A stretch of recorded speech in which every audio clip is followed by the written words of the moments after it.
तो लो बच्चों, welcome back to my YouTube channel Seekho physics. जैसे बच्चे आप जानते हैं, हमारा चैप्टर नंबर 1 कंप्लीट हो चुका है। अब आज चलेगा चैप्टर नंबर 2, और चैप्टर नंबर 2 का क्या नाम है? बहुपद नाम है पोलोनियमल्स।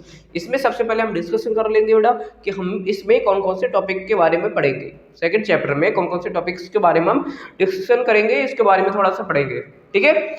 उसके बाद बेटा हम उसके एक्सरसाइज पे चलेंगे, एक्सरसाइज को सोल्यूशन कर रहे होंगे, ठीक है। तो सबसे पहले इस अध्याय में हम पढ़ने वाले क्या क्या है उसके बारे में डिस्कशन कर लेते हैं। अध्याय में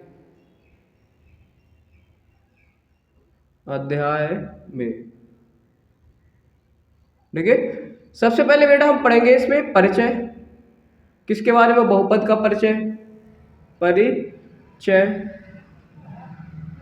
पढ़ेंगे। उसके बाद बेटा हम पढ़ेंगे इसमें बहुपदों का आलेख, ठीक है। बहुपदों के आलेख के बारे में पढ़ेंगे। उसके बाद बहुपदों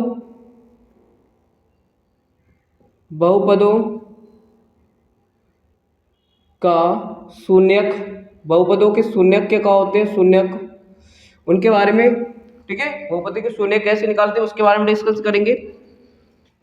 उसके बाद बेटा हम पढ़ेंगे बहुपदों के शून्यक एवं गुणांकों में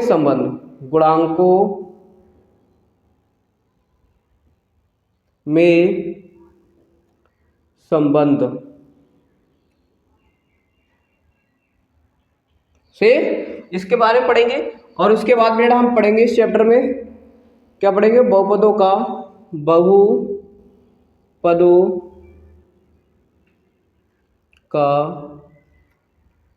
विभाजन,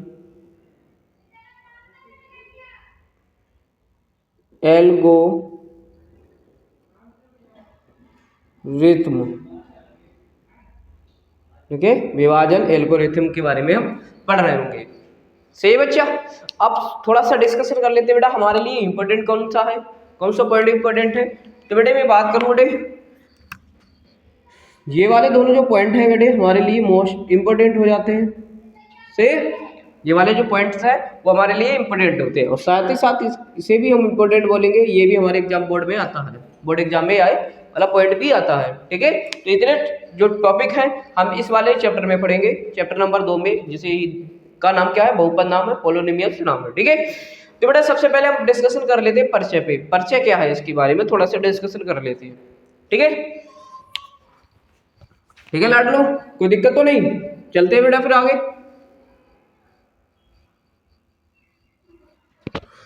ठीक है। इस परिचय में बेटा हम सबसे पहले पढ़ लेते हैं बहुपद के बारे में। बहुपद,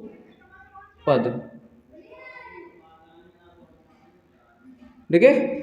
बहुपद क्या होता है इसके बारे में थोड़ा सा डिस्कशन कर लेते हैं।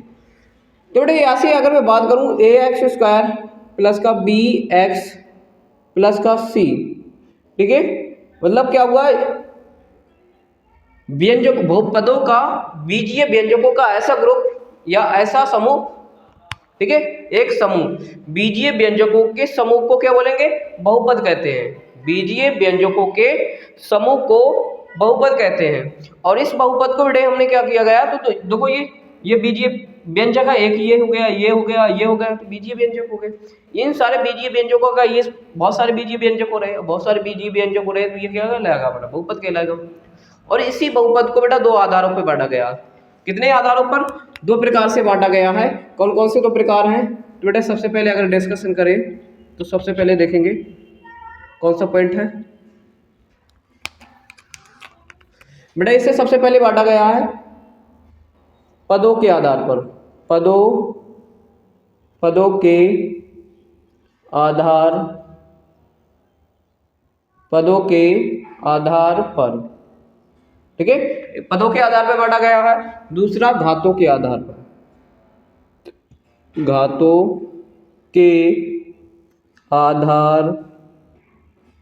पर,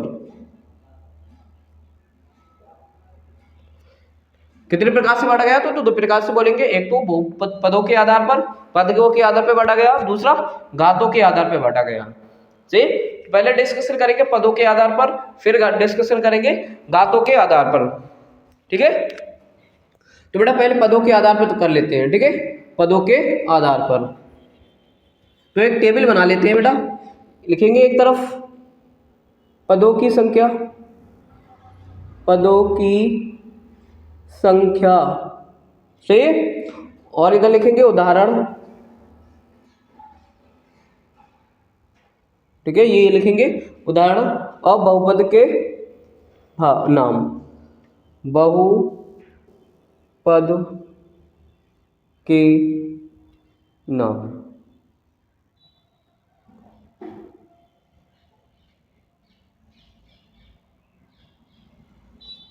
अच्छे से बनाएंगे बेटा टेबल। ठीक है, इस टेबल को हम अच्छे से बनाएंगे और समझेंगे थोड़ा सा पदों के आधार। पहले उदाहरण ले लेते हैं बेटा। हम अगर कोई उदाहरण ले ले बेटा, उदाहरण लिया हमने 9, कितना ले लिया बेटा यहाँ पे 9, समझे ना मेरी बात को। उदाहरण लिया 9, अब 9 है बेटा, तो बहुपदों की संख्या कितनी है बेटा इसमें 1। ठीक है, पदों के नाम बोले तो ये कितना पद है, तो एक पद है, तो बोलेंगे एक पद ये, एक पद ये। ऐसे हमने लिया अगली बार में 9x प्लस 9, कितना लिया 9x प्लस का 9, तो पदों की संख्या कितनी हो रही है 1 और 1 2, कितनी हो रही है बेटे यहाँ पे 2 हो रही है। तो पद यहाँ पे कितने हैं बेटे, पदों की संख्या की बात करें तो 2 हो गए। कै पदीय हो गया, तो बोलेंगे द्विपदीय, द्विपदीय। ठीक है, ऐसे हम अगर और ले लेते थे नंबर्स को, 2x² प्लस 3x प्लस के 9। ठीक है, काउंट करो पद कितने हो गए इसमें 1 2 3, 3 पद, तो बोलेंगे 3 पदीय। कितना हो गया बेटे यहाँ पे, सॉरी पदों की संख्या 3, और कितने पदों के नाम क्या है, कितने पद हो गए इसमें, तो बोलेंगे त्रिपदीय। ठीक है, त्रिपदीय, त्रिपदीय। ठीक है, तो आई होप आपको बात समझ में आई होगी। और थोड़ा भी लिख लेते हैं बेटा, अगर हम लिख ले 2x, तो बेटा इसमें कितने पद हो गए, समझो एक ही तो है पद। पद कैसे पहचानेंगे बेटा, समझो मेरे पास देखो, पदों को पहचानने की बीच की ट्रिक समझो। अगर किसी भी कोई नंबर से लिखा हुआ है, ठीक है, एक समीकरण टाइप में लिखा हुआ और प्लस और माइनस उनके बीच में लिखा हुआ है, तो वो नंबर्स को अलग अलग करेंगे और वही पद बन जाएंगे। जैसे मैं बात कर रहा हूँ 2x प्लस का 3, 2x² x प्लस के 2, तो देखो प्लस अलग कर रहा है, तो एक पद तो ये हो गया, एक पद ये हो गया, तो इन दोनों के बीच में लगा हुआ प्लस प्लस लगा हुआ, तो जहां से प्लस हो जाएगा उससे अगला वाला जो नंबर हो जाएगा वो पद हो जाएगा। से क्या हो जाता है, पद हो जाता है। तो ऐसे ही बेटा क्या हो गई, इसमें कितने पद होंगे, देखो इसमें प्लस तो लगा नहीं हुआ ना, तो माइनस लगा, इसके बाद माइनस प्लस माइनस ना लग के भी कोई भी नंबर है नहीं इसमें, तो कितना कहलाएगा इसमें, पदों की संख्या केवल एक ही कहलाएगी। तो बोलेंगे इसे एक पदीय, एक पदीय। सही है बच्चा, बेटा इस तरीके से आप टेबल बना लेंगे अच्छे से और नोट कर लेंगे। ठीक है, उसके बाद बेटा हम पढ़ेंगे किसके आधार पर, अब पढ़ेंगे घातों के आधार पर। किसके आधार पर बेटे, घातों के आधार पर। हेडिंग डालेंगे घातों के आधार पर, घातों के आधार पर।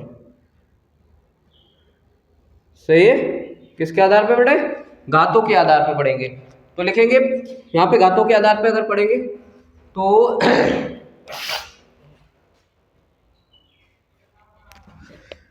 बहुपदों की घात, हेडिंग लिखेंगे बहुपदों की घात, उसके बाद उदाहरण, और एक तरफ लिखेंगे उसके बाद बहुपद के नाम, बहुपद के नाम।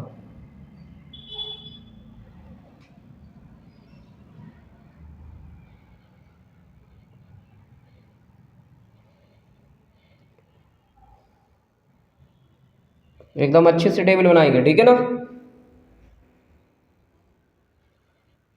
ठीक है, ठीक है, हो तो रहा है कवर, ठीक।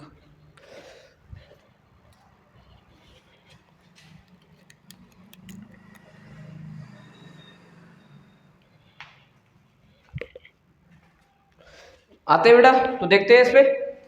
सबसे पहले नंबर से अगर मैं ले लूँ यहाँ पे, अगर मैं नंबर्स की बात करूँ बेटे यहाँ पे, तो अगर मैं यहाँ पे ले लूँ 9, कितना ले लूँ अगली बार में, 9 ले लूँ, 2 ले लूँ, 8 ले लूँ, कुछ भी ले लूँ, कोई दिक्कत नहीं है। तो बेटा ये 9 लिया मैं यहाँ पे, तो पदों की घात क्या है बेटा, यहाँ पे कोई घात है ना, घात ही नहीं है, तो यहाँ पे बोलेंगे 0। क्यों नहीं है घात, वैसे तो आपने सुना है कि किसी भी नंबर पर कुछ भी घात नहीं होती है तो 1 मानी जाती है, लेकिन नहीं, ये मेरी बात को ध्यान से समझेंगे बेटा। क्या मतलब है यहाँ पे, मतलब यहाँ पे ये है कि यदि कोई इसके साथ क्या लगा हो, अचर पद लगा हुआ, चर पद, ठीक है, अगर चर पद लगा हुआ है और उसमें कोई भी घात नहीं लिखी है तो बोलेंगे कि बेटा कि उसमें जो घात है वो 1 है, ठीक है। जैसे मैं समझा देता हूँ यहाँ पे, तो यहाँ पे पदों के नाम क्या हो गए, एक पदी हो गया, यहाँ पे कितना हो गया बेटे, यहाँ पे एक पदी, एक पदी, या पद की बात छोड़ो, घात के रूप में ही समझो, शून्य पदी, शून्य पदी,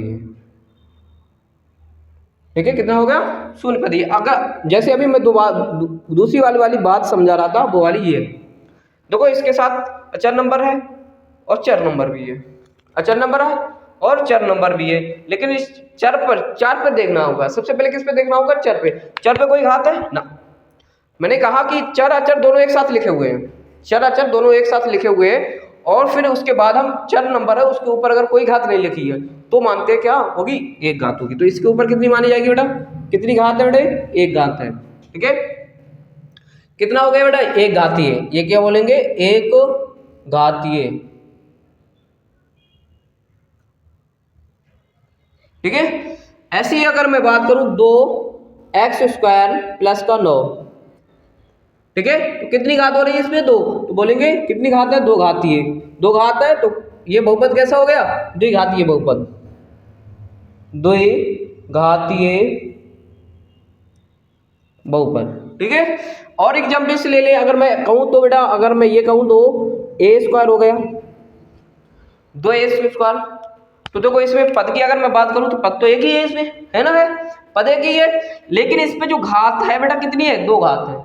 तो ये अगर पद में अगर बहुपद की बात करें, पदों के रूप में अगर बहुपद की बात करें तो एक पद ये हो गया, लेकिन घात के रूप में कैसे हो गया, 2 घात है, इसलिए बोलेंगे द्विघातीय बहुपद। तो बोलेंगे यहाँ पे घात कितनी है, 2, तो कैसे हो गया, द्विघातीय, कैसे हो गया बेटा, द्विघातीय, सही है बच्चा, द्विघातीय, ठीक है। ऐसी और ले लो नंबर्स, कोई दिक्कत नहीं है, लिया x² प्लस का 2x प्लस का 3, अगली बार में 3 ले लो, ठीक है, इस तरीके से। तो बेटे मैं बात करूं तो घात कितनी, 3, त्रिघातीय, त्रिघातीय। तो आई होप आप बात समझ में आई होगी कि बहुपद को घात के रूप में कैसे बांटा जाता है, कैसे समझते हैं, पदों के रूप में हम कैसे समझते हैं, है ना। ले लीजिए बेटा स्क्रीनशॉट आप, हो गया स्क्रीनशॉट, चलते बेटे।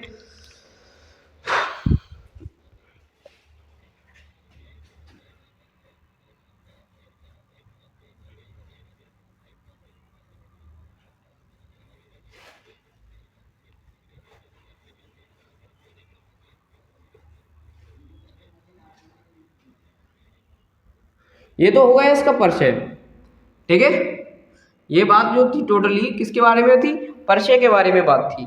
अब आते हैं बेटा बहुपद के आलेखन, बहुपद के आलेखन, और बहुपद के आलेखन जो है बेटे वो एक्सरसाइज नंबर 2.1 में दे रखे हैं, कितने में दे रखे हैं, 2.1 में। अगला जो टॉपिक परिचय अभी हमने पढ़ लिया, अब पढ़ेंगे किस ना, अगला पॉइंट जो है इसका, इस चैप्टर का, वो है बहुपदों का, बहुपद का आलेख, बहुपदों का आलेख,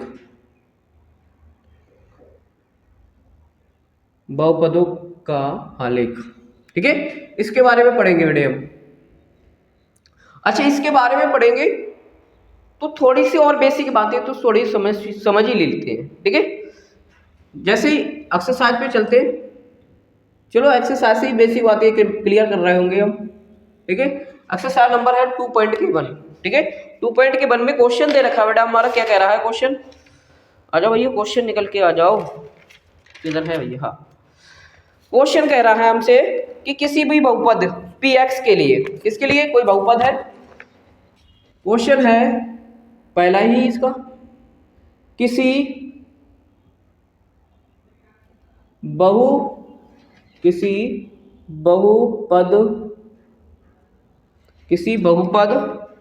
px के लिए, px के लिए, किसी भी बहुपद px के लिए y बराबर px, y बराबर बेटा क्या बोल रहा है, y बराबर px, ठीक है। y बराबर px का ग्राफ खींचिए। ग्राफ नीचे आकृति में दिया गया है, ग्राफ नीचे आकृति में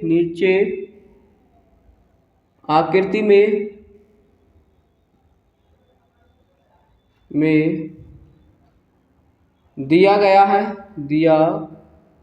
गया है, ठीक है। नीचे आकृति में दिया गया है, प्रत्येक स्थिति में क्या करना है, प्रत्येक स्थिति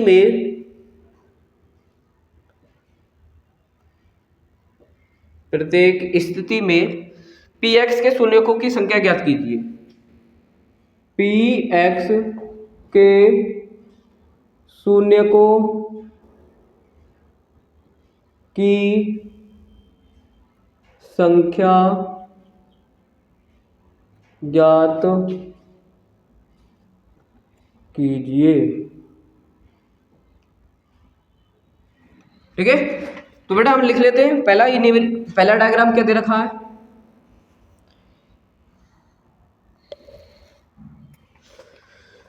पहला डायग्राम दे रखा है y डैश x डैश, और यहाँ पे इस तरीके से दे रखा है, ठीक है। ये हो गया पहला। दूसरे वाले की बात करें बेटे, तो दूसरा क्या कह रहा है, दूसरा है y, और ये हो गया y डैश, ये x और ये हो गया x डैश, और ये कुछ डायग्राम इस तरीके से है, ठीक है।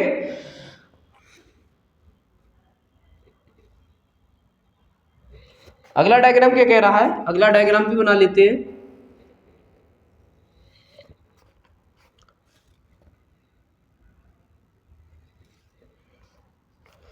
ये है y, ये y डैश, ये x और ये x डैश, ये इनका मूल बिंदु है, ठीक है। इन्हीं में पूछा गया शून्यकों की संख्या, ठीक है। तो समझाते हैं बेटे इसमें शून्यकों की संख्या के बारे में क्या होता है वो, तो समझो मेरी बात को थोड़ा सा ध्यान से, ठीक है। बेटा उन्होंने कहा क्या है यहाँ पे, उन्होंने कहा कि फंक्शन तो y है हमारा, लेकिन बहुपद क्या है, px है, बहुपद px है, और px है जहाँ पे जो बहुपद px है ना, वो किससे गुजर रहा है, वो x से गुजरे। मतलब क्या है कि जो p है हमारा बहुपद है, वो बहुपद x पर कितने बार गुजर के जा रहा है ये बताना है भाई। क्या हो जाएगा, px के शून्यकों की संख्या हो जाएगी, ये क्या हो जाने वाला, शून्यकों की, px के शून्यकों की संख्या हो जाने वाली है। मतलब px क्या एक बहुपद है, ठीक है। अब ये बहुपद x अक्ष पर कितनी बार गुजर के जा रहा है, वही उसके px के शून्यकों की संख्या हो जाने वाली है, ठीक है। तो बेटा इसकी मैं बात कर लेता हूँ थोड़ा सा। तो देखो यहाँ पे तो आपको लग रहा है ये जो हो गया, ये वाला जो है हमारा, ये जो px है, ये क्या है बेटा हमारा, px बहुपद है। तो देखो px बहुपद क्या है, x अक्ष पर एक भी बार काट रहा है, नहीं काट रहा है, तो बोलेंगे px बहुपद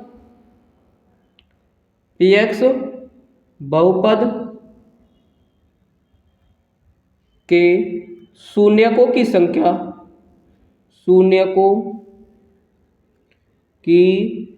संख्या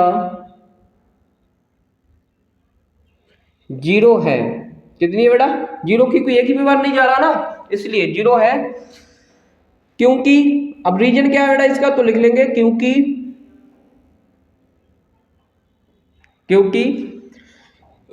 पी एक्स बहुपद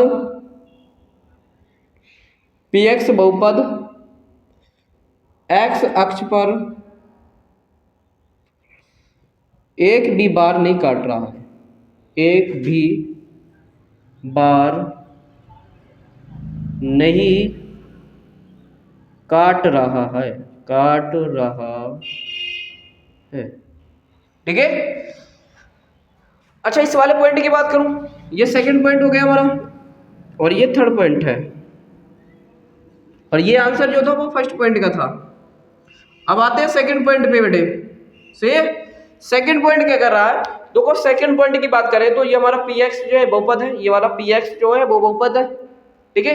ये पी एक्स जो है बहुपद, ठीक। अब ये बहुपद देखो एक्स अक्ष पर कितनी बार जा रहा है, देखो ध्यान से, ये इस तरीके से गया और एक्स पर जा रहा है सिर्फ एक बार। तो लिखेंगे क्या, पी एक्स बहुपद के शून्यांकों की संख्या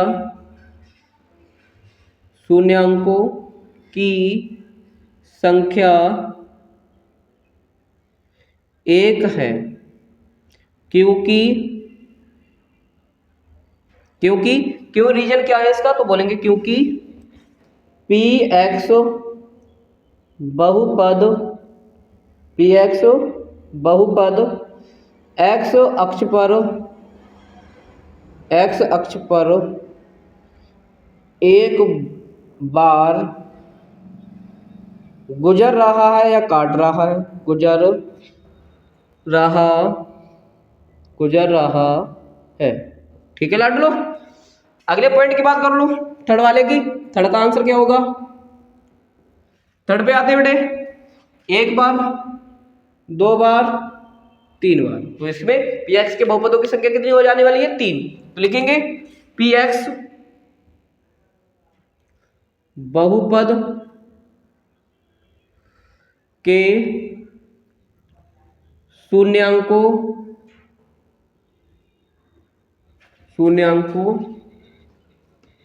की संख्या तीन है, क्योंकि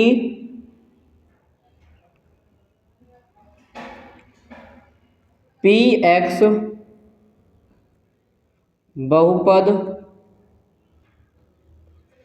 एक्स अक्ष पर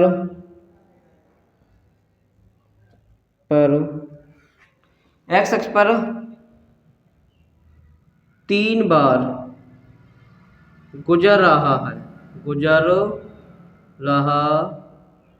है, ठीक है। समझ में आ रही है बात, ठीक है।